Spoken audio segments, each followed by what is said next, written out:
This is the first in a series of back to school webinars that the teaching channel is sponsoring. We want to make sure that the education community has what it needs to launch a meaningful school year. And so we will share some resources today, have a conversation. We've got videos to show you because, a picture's worth 1,000 words. So what's a video worth? I don't know. Maybe Doug and I will discuss that in the Q&A session at the end. Our topic today is, of course, how to build classroom relationships that will make the whole year strong. And so we're glad you're here to join in this conversation. I'm Wendy Amato. I've moderated lots of webinars for you all in the past. I'm the Chief Academic Officer for Teaching Channel, which is a member of the K12 Coalition. And my favorite guest is here. I am with Doug Lemov of Teach Like a Champion. And Doug, thank you for joining me for this important conversation. You've been in education for a long time and are well respected. Thanks for joining today. Thanks, Wendy. Thanks for having me. I hope you had a great summer, by the way. It's nice to see you. It's nice to and to everyone on the call as well. Here we go for another year. It's going to be a great year, but it's great to see you. Yeah, there's lots ahead. Doug, I'm going to put you on the spot and ask you the warm-up chat question. A Okay. shout out to your favorite teacher, or maybe one of your favorite teachers, and Mm. why. Oh, that's so interesting. I had so many favorite teachers, but maybe Mr. Kapusnik, my fifth grade teacher. Who can say why? I felt this maybe will come up when we talk about relationships, but I felt very seen and understood by Mr. Kapusnik, and he really used that relationship to push me academically, maybe in ways that it was good for me. I connected to him, and he made me work harder than I hadn't worked that hard beforehand. So he made me work hard. It was great, and I was grateful for that because I was a little bit surprised by what I did. Maybe that's the core of this. When Mm. we have those foundational relationships, we can ask more of our students and we can enjoy watching them surprise themselves with all that they can achieve in our classrooms. So true. That's great. Okay, well, let's jump in with some things. I wanted to Okay. launch a poll. Let me ask for some help, please, to launch a poll.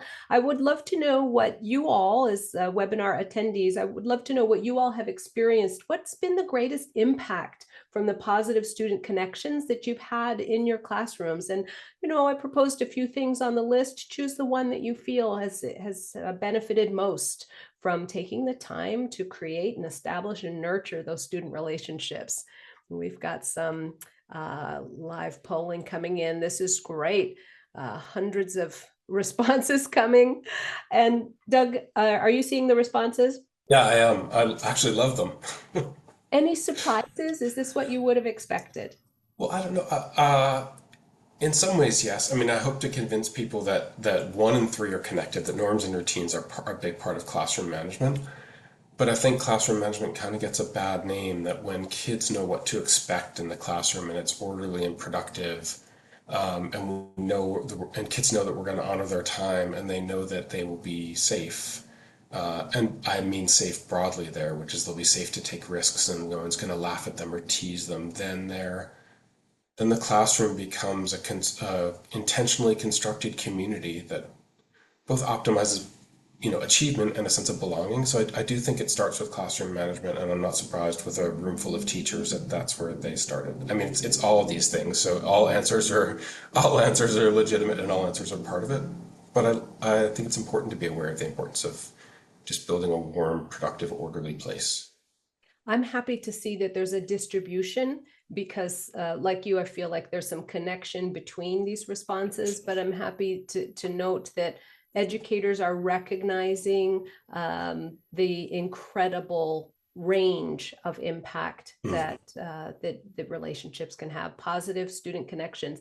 And in fact, maybe today we'll also want to talk about student connections and relationships, certainly teacher to student, but also the benefits of carefully Yeah. nurturing the relationship between students in the classroom. So it's a within factor as well. So I'll pause the sharing on the poll results there and ask if you can help me in opening up the importance of this topic. Why do relationships matter? And speaking of that, why did you take the time to write a book called Reconnect, Building School Culture for Meaning, Purpose, and Belonging? I wanted to make sure to mention that. This is not just something you've been thinking about.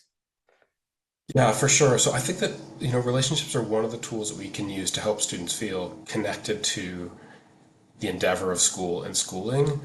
and feel like they're a part of it, right? That's a place for them. And I think that when students feel safe, successful, and known, one, they're likely to persist and be motivated, and also take suitable risks that are necessary to learning. And so I think that's it's really profoundly important. But I'd love to see the word belonging on your slide there, because I think that it is incredibly important. Students have to feel like they belong in the classroom, and because so much of the whether students feel belonging is communicated in peer-to-peer behaviors.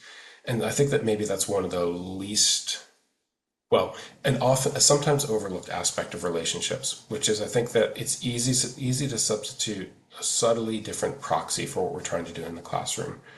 The goal, it's nice to be liked, but the goal is not so much to be liked. You know, the goal is to facilitate a productive relationship between the student and learning, and the learning process, and the content, and the community. And so sometimes that means we're the center of the relationship, but sometimes we're not. And I think oftentimes when students say, "Oh, I love Miss Amato, I love her class," what they really mean is, something like, "I love the way I feel when I'm in that classroom, that I feel valued," and that's a lot of things cause a student to be valued, to feel valued, how their peers interact with them, whether their peers seem to care and value what they say, whether their time is honored. And so we often sort of view narrowly as relationship between teacher and student, I think is actually a much broader constellation of interactions. Is this something that we can operationalize, or will we talk about specific ways to make this happen? Yeah, I mean, I think that's the magical role is how can I intentionally construct a community that reflects my students, but also shapes and brings out the best in them. And I know that we're going to start with a little bit of a conversation about procedures and routines, but I think there's something so interesting about that. Every faith on the planet, every religion, connection and belonging are really important to the exercise of faith. And every faith, people worship together, right? And part of what makes you feel a connection to your faith is that you know the words, you know the songs, you know the routines, you know the rituals. So the familiarity with it is part of what makes you feel belonging. And the fact that it's so interesting that you're doing it with everyone else at the same time and you all know it together is part of what draws you together. Because I oftentimes we tend to think of it as a very individualist sort of thing, and we are connecting with each student as an individual, but so much of what reminds us that we belong is often the shared. I love that. That third bullet of establishing community Mhm. shines through in those comments. I'd love to do what we do best, Doug Lemov, and that is look at video Oh, that's and, great. and gain deeper understanding of education because of it. And so for all of you watching, in addition to adding a contribution to that question in the chat of why relationships matter, let's take a look at a video together too. When we watch a video, anytime we watch a video together, I'd invite all of you to just do some noticing and share some noticings in the chat. This is where we can offer one another different lenses, different perspectives, different priorities, different experiences in how we see video. But I am a firm believer in using video to improve instruction and to support student learning outcomes. So Doug Lemov and I will do that together here. The video we're about to see is called Using Routines and Procedures to Boost Engagement. And this is a short video, and I'll pause it after a little bit, but I wanted to start with this video and think about what we see in this classroom. The teacher is Brett Wilson. It's a fifth grade science class. And we're going to see some things happening in the classroom that make it clear that some time has been spent establishing routines and procedures. They don't happen by accident, or the good ones don't. And so we'll take a look at this. Doug, when we think about this video, can you offer some comments about how routines may be part of indicators of safety for a lot of learners? Yeah, I mean, I think one, there's a sense of predictability, and that's not, it's nice to know what's going to happen and know one, it communicates that I feel a part of things. I know how things work here. Our routines are similar to rituals, right? It's every culture has familiar ways of doing things that communicates you're a part of this if you know the way that we do things. It also honors students' time and eliminates unpredictability, which for some students can be a real stressor, right? Especially if you have a lot of unpredictability in your life outside the classroom. Having a classroom where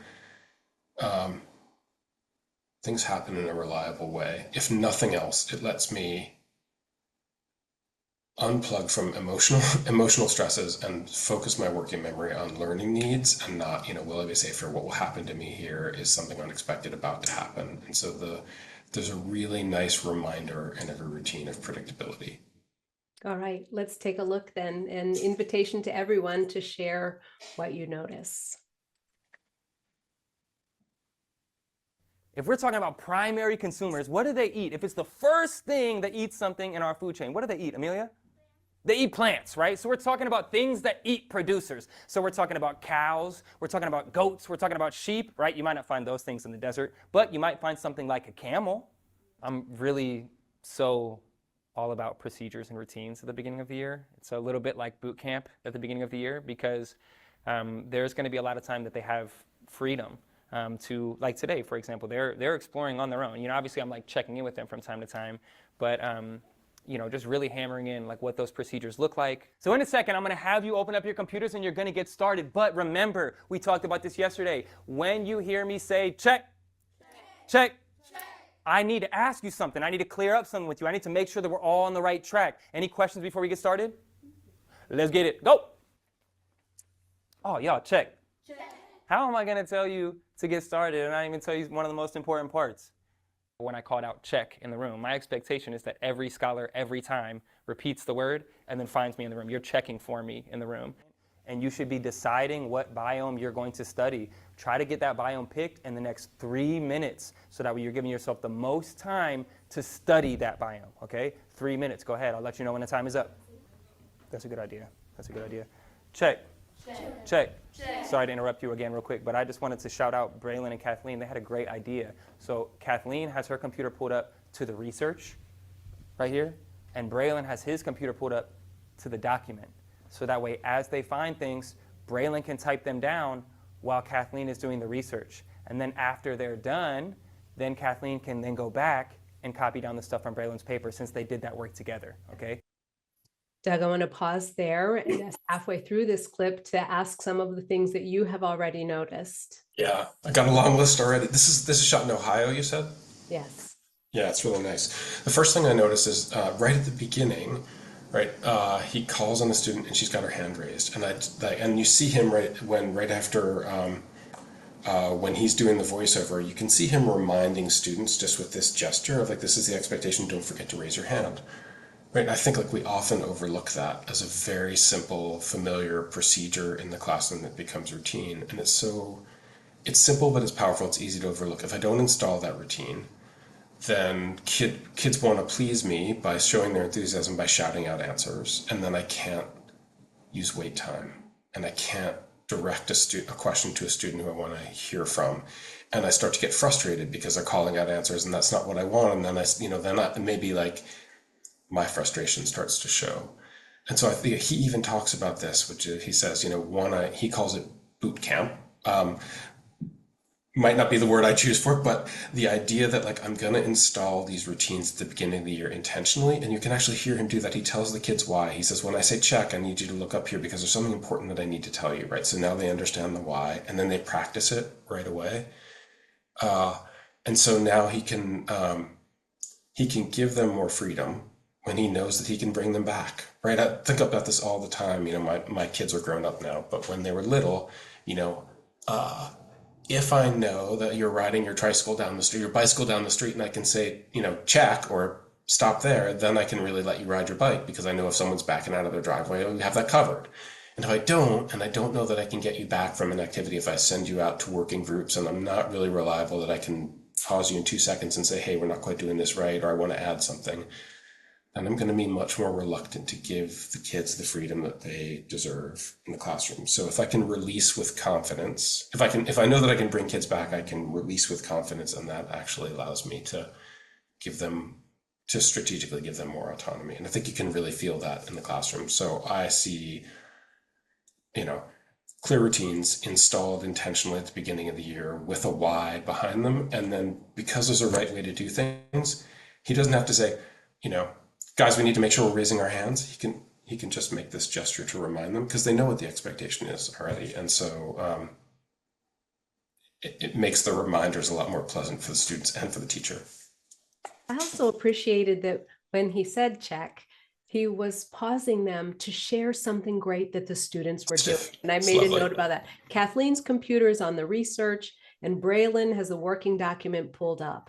And so it's not always just like, you all need to hear more from me. Yeah. It's let me share with you what greatness is happening in here with your classmates.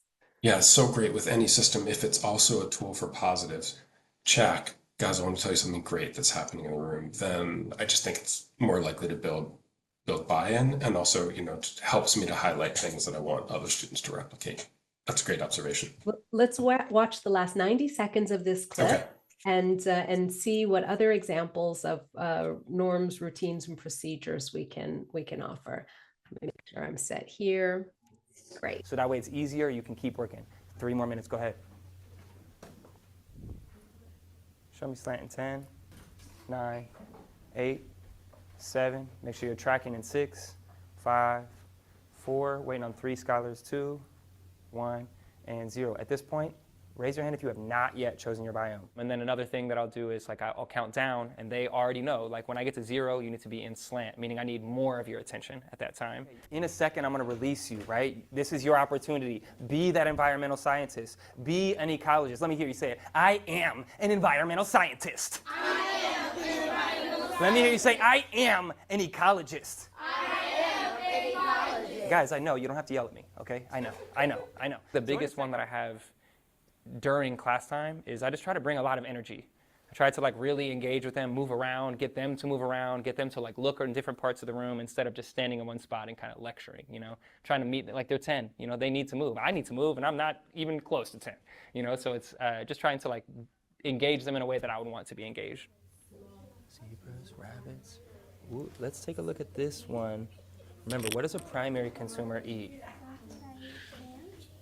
They only eat plants, right? Do foxes only eat plants? No. Turkey only eat plants. You said what? Well, here's the thing. If you have a question about that, what a turkey eats, where do you think you can find that information? Oh. All right, y'all. So at this point, we should have 3 characteristics or more. We should have 3 producers or more. We should have 3 primary consumers or more. So now we're going to switch up to that secondary consumer. You need to listen, check up here, because this does not say 3. So this is a big switch, right? So we're not just looking for 3. There we go. We'll pause right there. What did you notice? Can I pull out 2 words that that people used in the chat? Stephanie used the word humor and connection, and Dichi, I hope I have that right, Dichi says a very attentive classroom. And I think those things go together, right? It's both attentive and playful at the same time.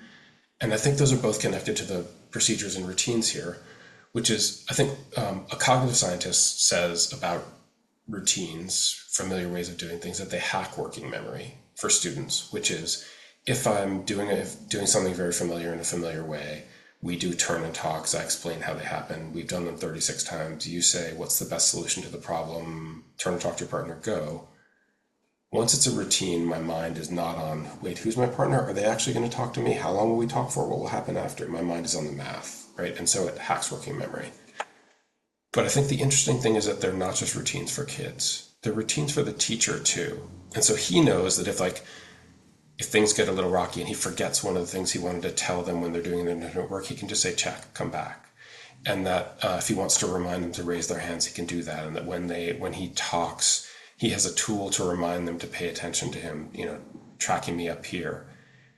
And that frees his working memory from having to think about all the ways that he'll react and all the things that he could do if things don't go perfectly. And so he can relax now because he has solutions embedded to the predictable problems, and he can be playful and funny and build relationships because his working memory is also free from having to worry about procedural stuff. And then I think it's really interesting that he has this routine here for attention. And I think that this is, tracking the speaker, which includes both the teacher and tracking your peers when they're talking. And I think that does two things really important. We know that attention is central to learning and that you can't learn something you're not paying attention to. So it's really important that the teacher be able to direct student attention productively.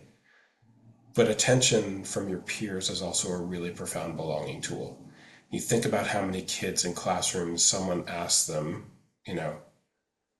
how is Jonas changing in the novel? What are your true deep thoughts about that? And they look out among their classmates, and their classmates look utterly disinterested, looking out the window, slouched in their chairs, and their body language says, I don't give a damn what you're saying right now. Who in their right mind, A, shares a true thought, and B, feels connected to the community when they sense that?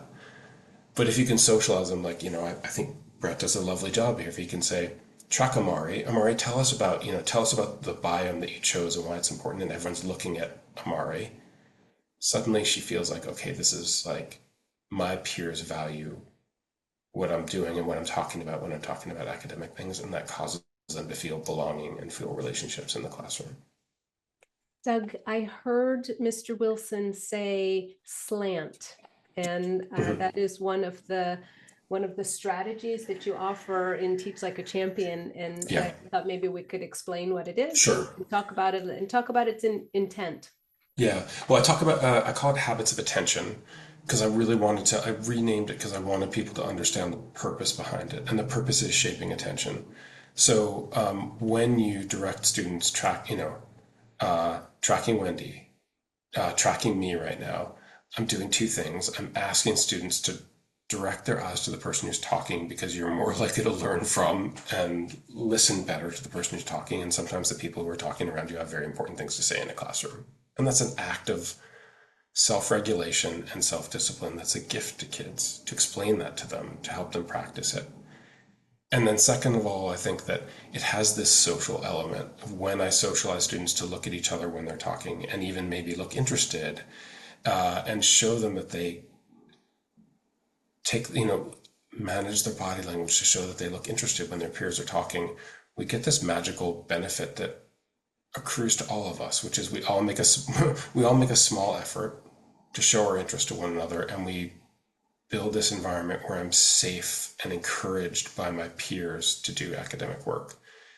It's really great if after a student answers a question with a really, in a really thoughtful way, if the teacher says, "Oh, Wendy, that was such a thoughtful answer. Thank you so much. I really value what you said there." That's great. You should do that as a teacher.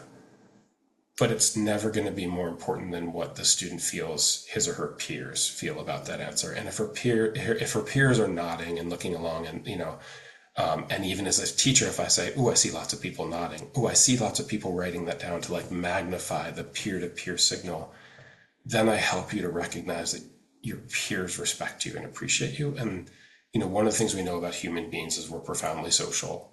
And that the greatest single influence on motivation and behavior is always our perception of the group norm. And if the group admires me and respects me and appreciates me when I do academic work, I'm going to do more academic work. And if I don't feel that way, then I'm less likely to do the things that cause me to be successful in the classroom. That's great. I can see even in the chat, people are tracking you, Doug Lemov. Oh, shucks. sharing links. It's just great. Let's take a look at another example together. This time, let's see Ian Bristow. I've got it ready. But can you help everyone know what they're about to see? And then also a reminder to the group, let's continue with this new habit we have. It's almost a habit of discussion where we share in the chat. Yeah, love it. And I see some familiar names. Kelly Reagan in the chat, colleague of mine for a long time. Hi, Kelly. It's so good to be connected. Okay, so this video, I love this video. What you're going to see is joy, I think, and learning at the same time. This is a roughly second grade classroom shot in England. This is in Ipswich, England. It's a coastal town, high levels of deprivation. And this teacher is Ian Bristow. It's a math lesson. And what I'd love to maybe suggest to viewers, if you want to, is I think there are procedures and routines in the classroom, but the most important procedures and routines in classrooms are for the things that we do most frequently and the things that structure how I learn. And the most important routines are how do you answer a question, right? So we saw in Brett Wilson's class, one of the ways you answer a question is you raise your hand. Another way you could answer a question is through a turn and talk. Another way is through, I could ask you to write the answer down. And so Ian has really beautiful systems for what I call means of participation, which are the ways that we participate in class. So I just love to ask people to, maybe try and count what are the routines that he has for answering questions and how does he use them here. You'll also see he'll use the idea of tracking the speaker here as well. So that will be a similar thing. But his routines really, in addition to having students know how to do things and get peer-to-peer signals, it allows him to be fast because the kids know how there's this really beautiful sense of flow and energy that comes out of the routines that Ian has here. So let's go. Great. Thank you for sharing this one. We've got 4 names. This underneath each name says how tall they are, okay? 28. Well remembered. Spot is 16 centimeters. Rex is 56 centimeters. and Jack is 26 centimeters. brilliant. The question says write the names of the dogs in increasing order of height. Increasing means getting Bigger. so we need to start with the smallest one first with your partner. 16. Isabel, include Justin. Isabel, include Justin.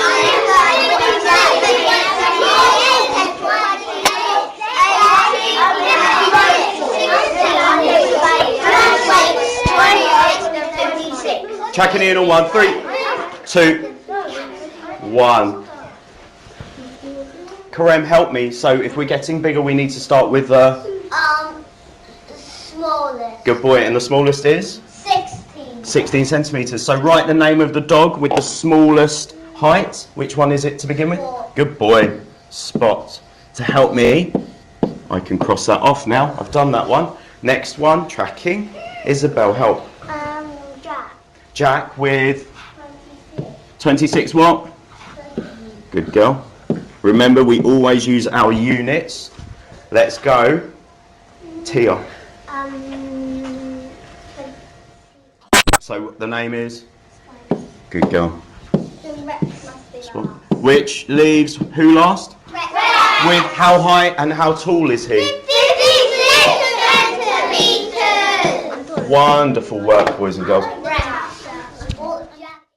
That is lovely, isn't It's that? a beautiful And they're so young.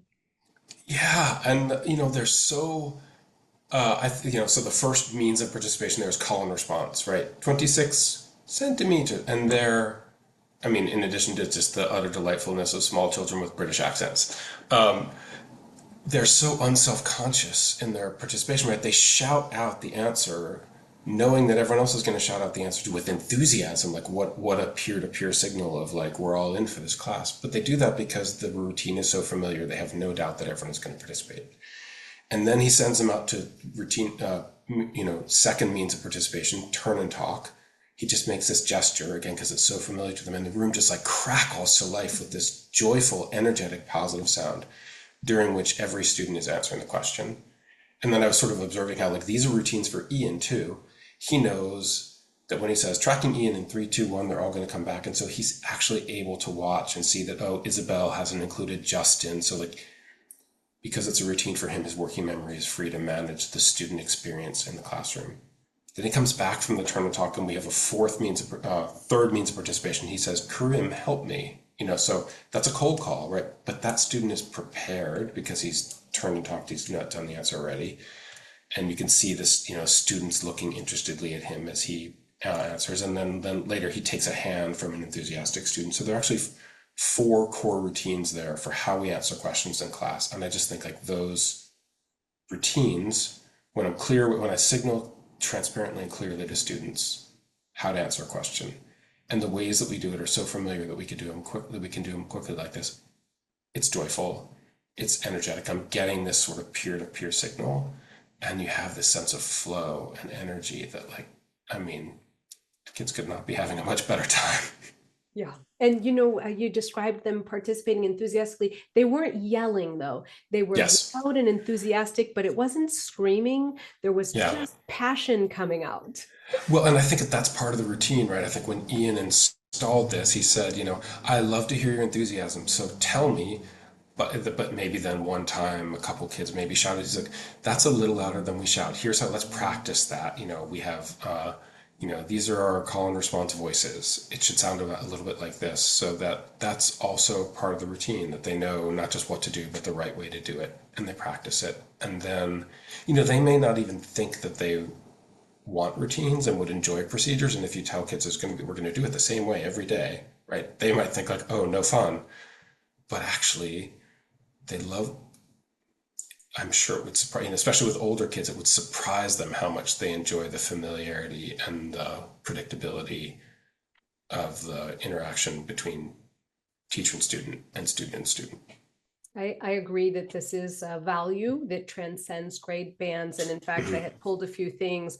There's an APA article. It talks about supportive environments that grow from good relationships. It says it's just as important to middle and high school students as to elementary students. Positive relationships, healthy learning environment will encourage students' motivation and engagement in learning. So we're not just talking about the youngsters that we saw in Mr. Stowe's clip. This is a value that goes across grade bands and up into adult learning as well. We can think about this in the professional learning that we do as educators. It's different when we feel engaged and safe and valued.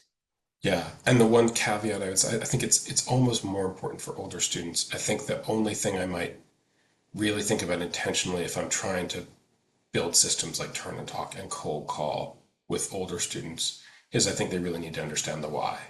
So I would often put together a little rollout speech, which is like, the things we're learning are really important to me and I want you to be successful. So sometimes I'll ask you your question, I'll ask you to answer even if your hand isn't raised. And I just want you to know that whenever I do that, I always want you to be successful, and I'll try and smile when I do it to remind you of that. And if you don't know the answer, it's okay. Tell me as much as you know, and then we'll help you. The reason I do that is because sometimes I just want to hear your voice. Maybe you haven't raised your hand, but I think you might have something really insightful to say. And it's my responsibility as a teacher to know what everyone thinks in the room sometimes, and sometimes I just need to know what you're thinking. So be ready, I'll cold call you, know that I do it because I care about you and I want you to be successful. Let's try that now, right? That rollout speech of here's why I'm doing it. It takes 45 seconds and it reframes the entire experience for students. I appreciate that. One of the things I've heard you say before is to keep cold call positive. Yeah, I think, and this is a great example in Ian's classroom. I think if I want cold call to be positive, I should let students prepare before I answer them. And so the cold call here comes out of a turn and talk, right?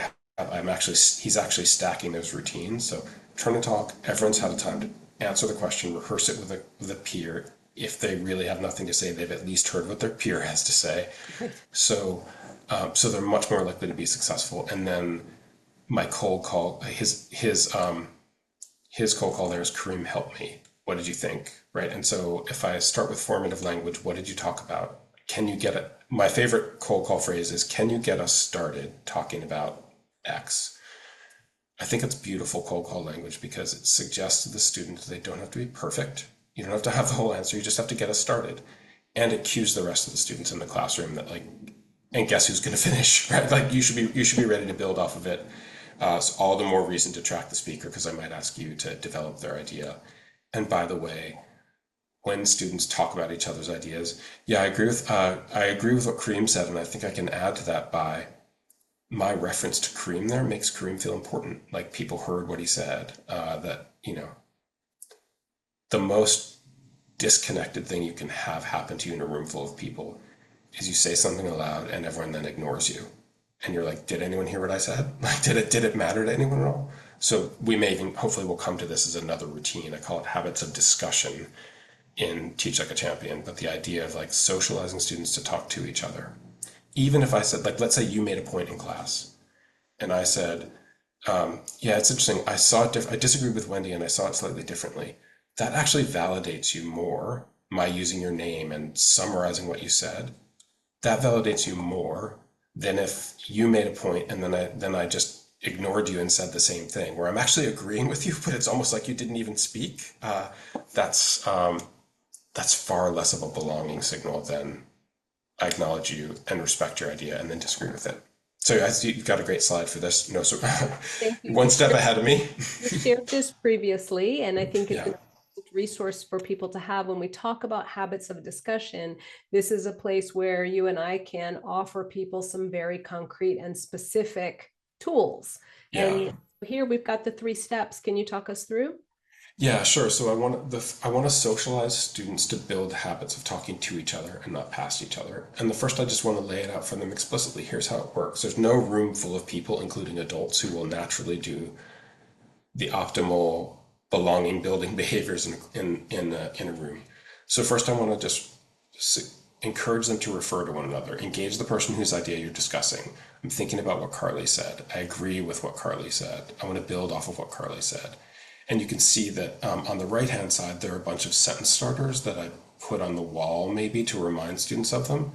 They'll think of their own, right? Some people react to this by saying it's so scripted, but I can show you videos where like the students start using these phrases, but then they invent their own and they exert their subjecthood over it very quickly. So one, refer to the other person. Then sometimes if you can, rephrase a little bit of what they said. Thinking about what Carly said, she was talking about how conflicted Jonas feels. And then react. And I saw it differently, or I saw it the same, or I can think of another example. And if we can socialize students to do those things, Daniel Coyle has this beautiful phrase in the Culture Code. He says, belonging is a flame that needs to be fed by constant signals of connection. And so you can get up at the beginning of the year and say, we're all a family here, and we're all connected, and we're a community, and we respect each other, and we appreciate each other. I'm not saying don't do that. It's a lovely thing to do. But what will really influence whether students feel a sense of belonging in the classroom is whether people value their ideas and talk to them instead of past them and make them feel like they're important. And this is an embedded habit built intentionally by the teacher at the outset. Then students begin to take ownership over that allows them to maximize and magnify peer-to-peer signals of belonging. And again, like another thing you can do as this happens is like, Jason, I love the way you built off of Carly there, thank you. Or as you were talking there, I saw a lot of people nodding, right? I saw people writing that down, and now I'm causing you to see more of the belonging, peer-to-peer belonging signals that are happening around you. I like the label habits of discussion because it really should become automatic. And hearing you note that students can come up with their own sentence starters means that they've really internalized the purpose, and they're doing it in their own way now. That creates that seeing and being seen that has to happen in order for us to create spaces. I wanted to quote from your book, if you don't mind, Doug. Okay.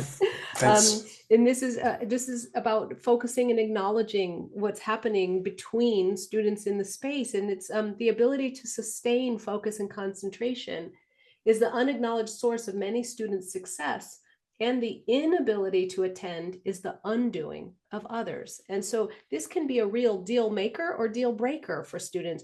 You go on to say that habits of attention seek to use the signals that people send when they attend to someone else to build a stronger, more inclusive learning community. So this really is about establishing the space in order to be able to learn.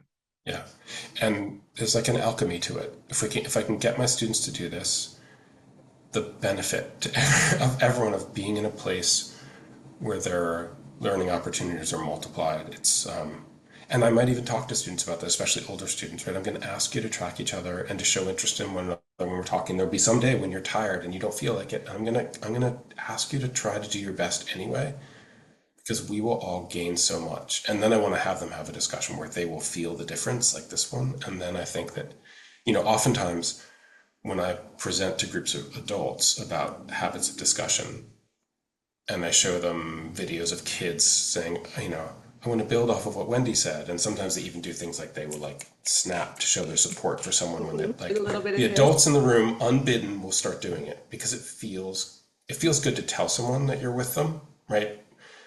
Belonging is not just about receiving, but about sending the belonging signals. And it feels good to know that people around you care about what you're saying. Let's go to Tennessee for a moment. We'll watch Okay. 2 minutes of this clip on productive struggle. I think this is a great place, Doug, where some of that setup for cold calling and some of that setup for getting started on an answer would be great to watch for in here. So let's take a look. This productive struggle clip, the teacher is Elrisha Smith. She's a 3rd grade teacher. And what she talks about, there's a little interview snip in here. What she talks about is reminding herself as a teacher to let the students struggle. She says she wants to jump in. She wants to fix and teach more, she says. But in many cases, the students have got to navigate on their own. And that's another bonus outcome of the environment and the relationships.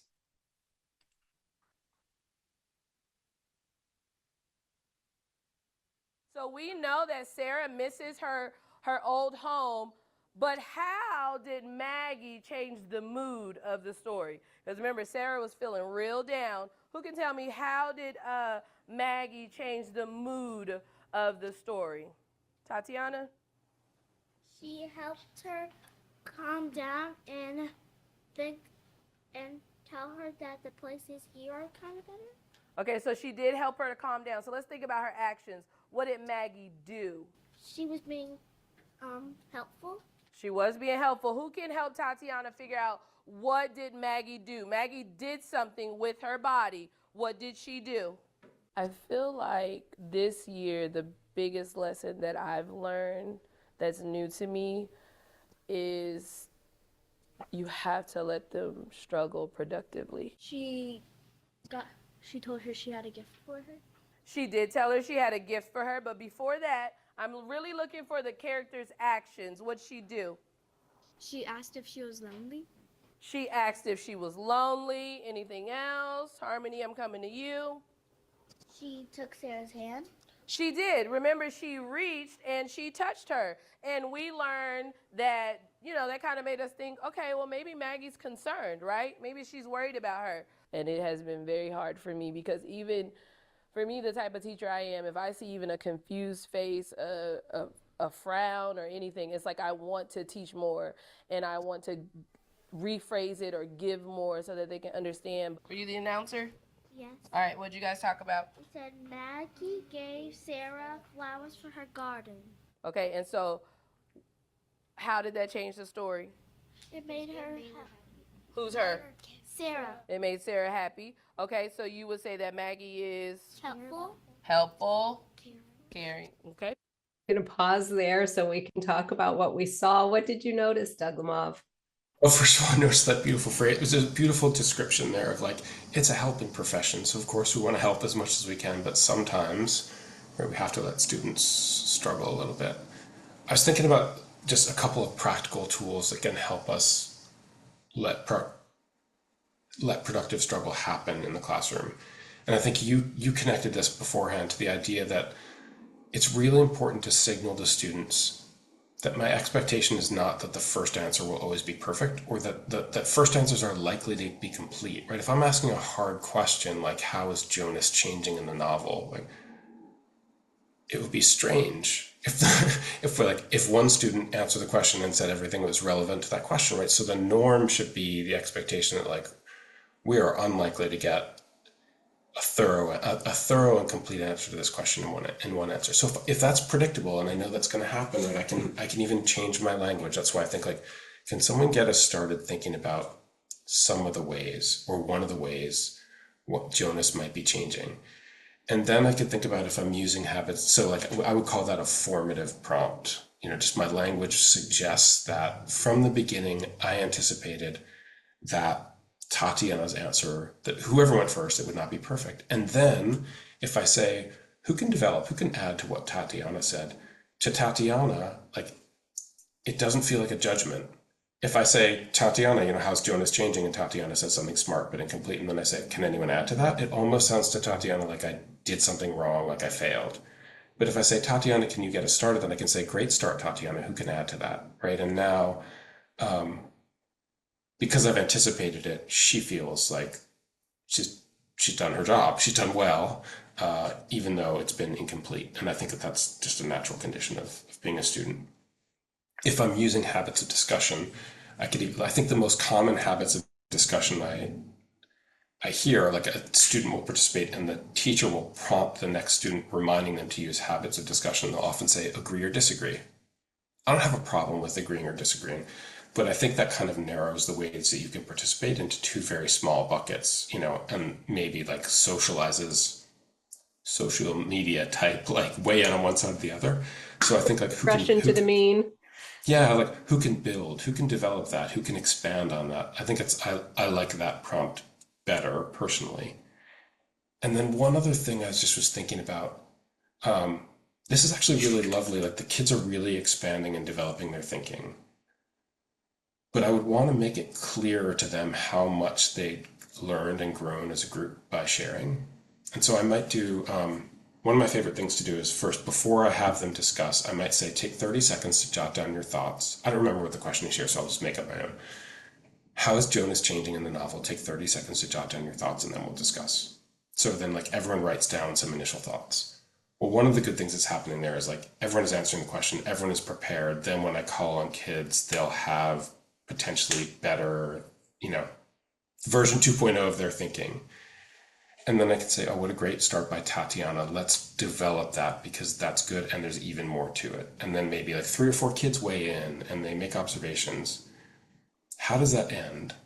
I think it should end by you saying, great, beautiful discussion. Now let's go back to what you wrote at the beginning and revise it to add the things that we've learned from our discussion. And I think that does too. It causes kids to improve their thinking in writing and to make it really clear to them how much they've learned from the discussion, how much they've added to their understanding. And subtly, I think it changes the purpose of discussion in students' minds. I just think so often the unspoken purpose of discussion in kids' mind is to win. The goal is to be proven to be the person who was right all along, who had the right answer at the beginning. I can't speak for you, but when I have a conversation in real life with someone whose goal is to prove that they were right all along, I'm out on that conversation. But I think that, the idea that the discussion ends with my asking you to change your own thinking and reflect on the ways that you learn from your peers. Now the purpose of discussion is to learn from people and harvest their ideas and think about their ideas.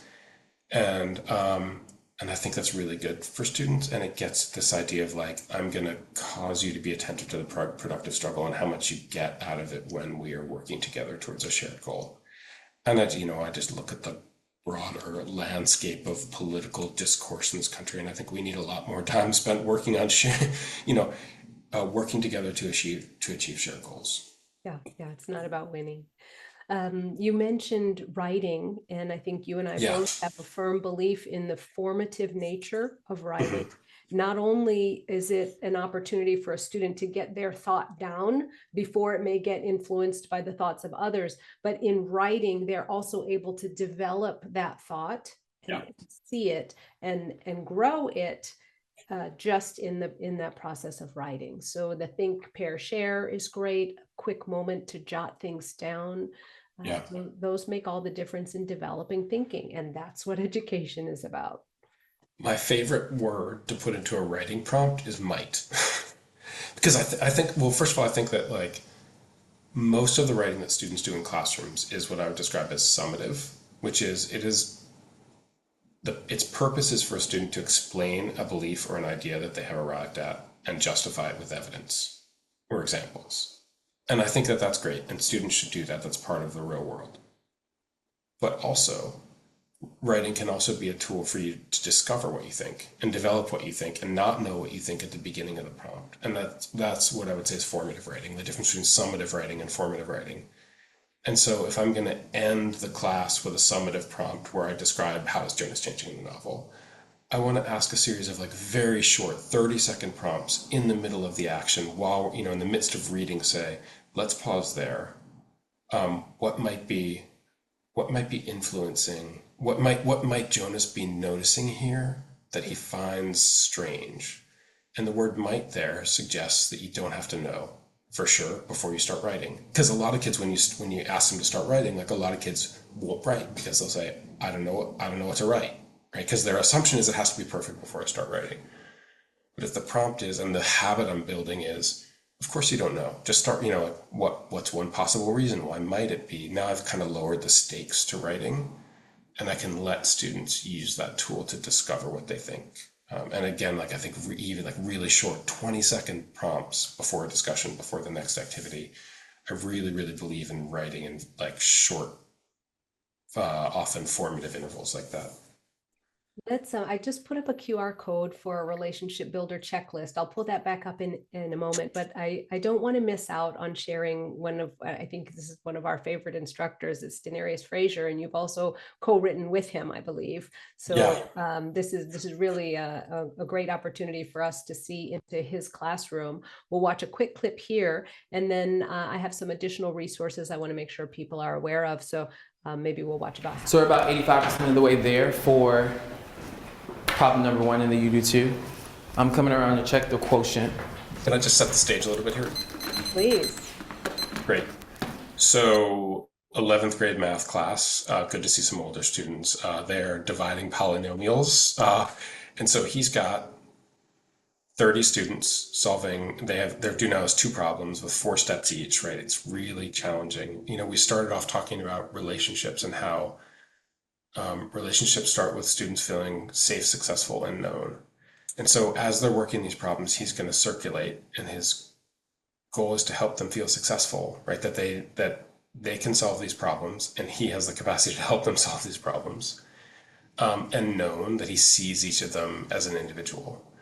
And of course, and safe in taking risks and making mistakes. And I think you'll see that. And I think one of the ways that he does that, you'll notice he's carrying around his clipboard. And on the clipboard, he's written a solution to the problem. He knows the solution to the problem, but it allows, you'll see him several times checking it to remind himself, to refresh his working memory, which allows him to be attentive to what's happening to students and to very quickly diagnose what their mistake is, what feedback you should give them. So he gives each student personalized, beautiful, very quick feedback in like 3 seconds. And he's written down on the clipboard potential mistakes that he might see. And so he's thought about what those might be and how he might react to them. And so again, he's not rattled when he sees something unexpected, and he's so attuned. This is like, you would never guess that this is a relationship building video, but I'll let you play it here, but it's beautiful as a relationship building video, and it's because of his preparation before the class even started.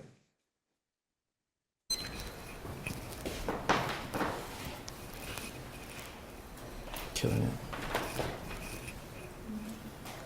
Yeah, keep going. Make sure you have the remainder in that quotient. What's going on here? Yeah, 16. Yeah, so make sure that your work is aligned vertically so that it's clear to the reader. That's good. Good. Much better, thank you. We'll check that remainder.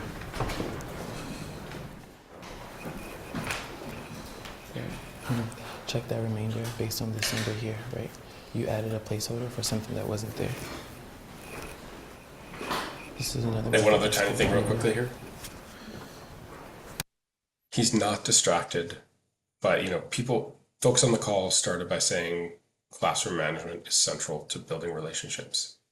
He is not distracted here by anyone like off task and, like demanding his attention in the wrong way. And so he's built really clear expectations and routines for what it means to do independent work, and that allows him to like be so present with each student as he walks around. And I think every student feels so seen, right? This is exactly where he says to one of those students, much better than the way you tried to solve this problem yesterday. Talk about like, I feel relevant when I do the math work with, in this classroom. So, yeah, it's beautiful. You talked about this video also in your book, and you've got a note there about, you said he the first student he speaks to, he says, killing it. Like, Yeah, I love that. Right. Yeah. He says to one student, to reaffirm her progress, much better, he says to another, consider that tiny phrase for a moment, much better than what? Much better than the last time you attempted problems like this. What this says is, I see you as you work. Your progress is important to me. And in the case of a teacher as good as Denarius Frazier, I'm going to help you succeed. That is beautiful. I think that's so, right, that is really I think when a lot of teachers imagine relationship building, maybe they imagine high-fiving kids and walking down the hallway and saying, you know, what movie did you see this week? Have a good weekend, you know, uh, did your team win? But really, he's building relationships in the work, in these very tiny moments where he shows students that he cares about their progress, that he values it, that he's going to help them get better, and that he believes in them as individuals. This is really like his kids will, you know, walk through fire for him. And I think you kind of see why in a very it's a subtler equation than you might guess. I love it. I wanted to recommend a couple of courses because after conversations like this, I'm always asked how we can, as educators, extend our professional learning in ways that are meaningful like this. And so I recommend a course here. And the text for this course will be familiar after today's conversation. And then another, which has been just warmly received by the education community because we value the relationships that we build with students and the impact that they have on student learning. There's the habits of discussion slide, which we'll make available in the follow-up. The Relationship Builder Checklist is one of many resources that the Teaching Channel has on their K12 Coalition hub. There's a content hub of incredible free resources, everything from videos to checklists to templates, lesson ideas, blogs, podcasts. So you want to check out that hub as well through the resource. And then in terms of Q&A, Doug, we talked about several of the strategies that you recommend professionally. I think for our discussion, we can capture the questions that have been answered by asking you to reiterate the importance of relationships in the classroom. It all comes down to that. Why? Yeah. Again, I think relationships shape students' framing of what they're doing in school, right? What they need to, that it's nice if a student likes you, but it's really, you have to be really careful not to need to be liked and not to mistake that for what we're trying to do when we build relationships is make students feel connected to and a meaningful connection to learning and to the community that they're a part of, and to be reminded that they can succeed and they will succeed and their success matters and that they belong and are connected to people. So they're connecting to a community and they're connecting to content, hopefully. And I think that oftentimes it sometimes involves the teacher stepping back and magnifying and maximizing the signals in the environment, which include habits and routines and things like that. That it's really my job in building relationships is to engineer an environment where the community speaks to you and you build a relationship to the community. That's perfect. I hear you saying magnify and amplify the signals. We're all sending signals. We should just perhaps be a little more intentional in what we're sending. And I'm grateful for the guidance and support that you've offered to the group so that we can be intentional in magnifying and amplifying those things that create relationship and improve student learning. Doug Lemov, you are marvelous for sharing time with everyone. Thank you for being my guest today. It was so much fun. It was great to see you. To our educator community, thank you for joining us. I'm appreciative of the Teaching Channel for sponsoring this K12 Coalition webinar, and I wish you all an incredible back to school, back to students season, kicking off the year with the relationship building that's going to bring you success all year long. Thank you very much.